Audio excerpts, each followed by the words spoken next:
You'll hear an interview with Elizabeth Holmes about her experience working in Africa. For questions 9 to 18, complete the sentences. You now have 45 seconds in which to look at part 2.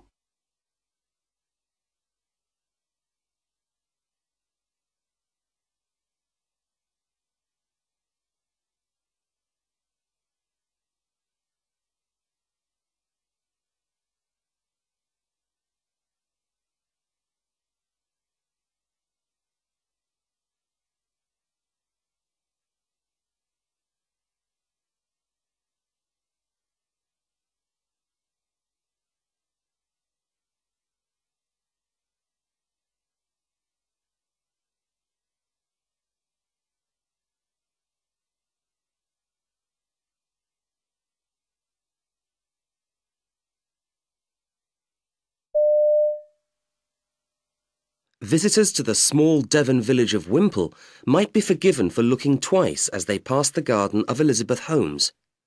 In the middle of the garden, there stands a traditional African hut, a reminder of the 2 years Elizabeth spent in Africa as a volunteer. Elizabeth, what persuaded you to leave your secure job in a travel agent's and go to Africa? Well, I'd been feeling restless for ages. I wanted to see the real world, not just tourist places. Then I was at the dentist one day, waiting to go in, and I'd read all the magazines in the waiting room, so I started looking at a poster.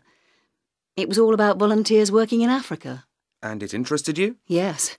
I took down the name and address and applied. I had an interview locally and did some aptitude tests. Then just before I left for Africa, there was a training weekend in London which they call Changes, and which gives you some idea of what you're letting yourself in for. What particular skills could you offer? I had a degree in economics and I'd done some teaching at one time.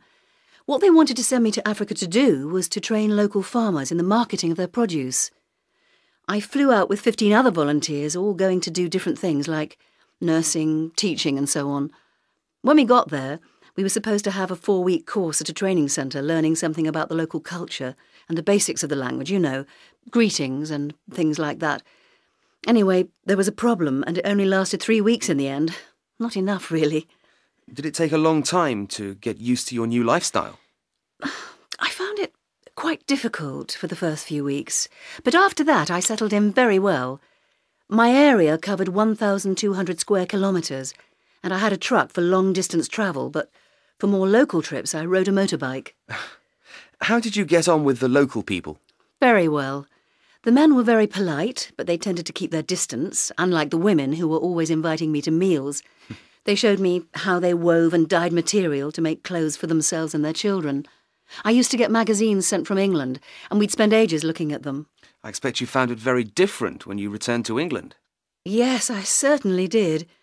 After 2 years of living very simply, I found the supermarkets especially overwhelming. Just the enormous choice of food. Also the traffic disturbed me. I had to move from my flat in the city to a small cottage in the country just to get some of the peace and quiet I'd become accustomed to in Africa. And what are you working on at the moment? Well, I didn't want to just go back to working in someone else's office, so I set up my own business, which I run from home. I deal in African furniture. I bought some small pieces back with me as souvenirs, and everyone loved them in Britain. However, I'm still in touch with the organisation that sent me to Africa as a volunteer. I organise events to raise funds and give talks about my experience to encourage other people to go. Has the experience in Africa changed you at all? Oh, yes, in many ways. I used to spend all my time working, but now I make sure I have more time for gardening, my favourite hobby. Well, I'd like to thank Elizabeth for coming into the studio today. If you're interested in having your own...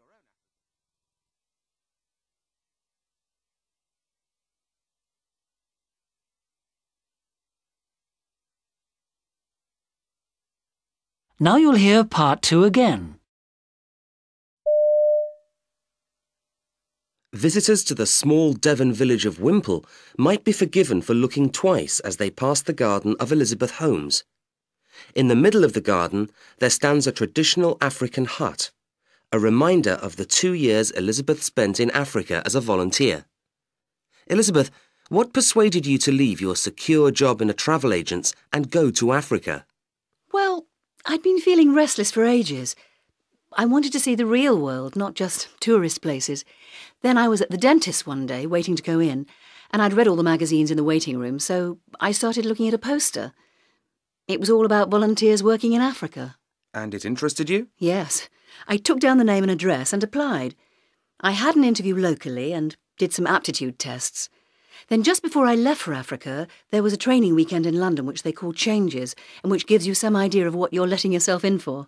What particular skills could you offer? I had a degree in economics and I'd done some teaching at one time. What they wanted to send me to Africa to do was to train local farmers in the marketing of their produce. I flew out with 15 other volunteers, all going to do different things like nursing, teaching and so on.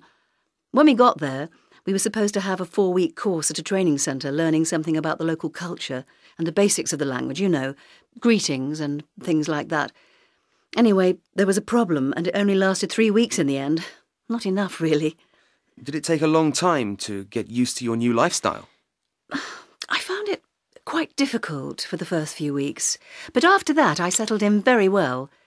My area covered 1,200 square kilometres, and I had a truck for long-distance travel, but for more local trips I rode a motorbike.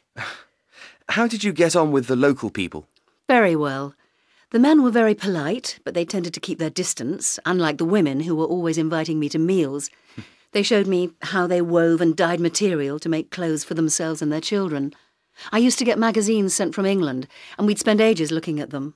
I expect you found it very different when you returned to England. Yes, I certainly did. After 2 years of living very simply, I found the supermarkets especially overwhelming. Just the enormous choice of food. Also the traffic disturbed me. I had to move from my flat in the city to a small cottage in the country just to get some of the peace and quiet I'd become accustomed to in Africa. And what are you working on at the moment? Well, I didn't want to just go back to working in someone else's office, so I set up my own business, which I run from home. I deal in African furniture. I bought some small pieces back with me as souvenirs, and everyone loved them in Britain. However, I'm still in touch with the organisation that sent me to Africa as a volunteer. I organise events to raise funds and give talks about my experience to encourage other people to go. Has the experience in Africa changed you at all? Oh, yes, in many ways. I used to spend all my time working, but now I make sure I have more time for gardening, my favourite hobby. Well, I'd like to thank Elizabeth for coming into the studio today. If you're interested in having your own...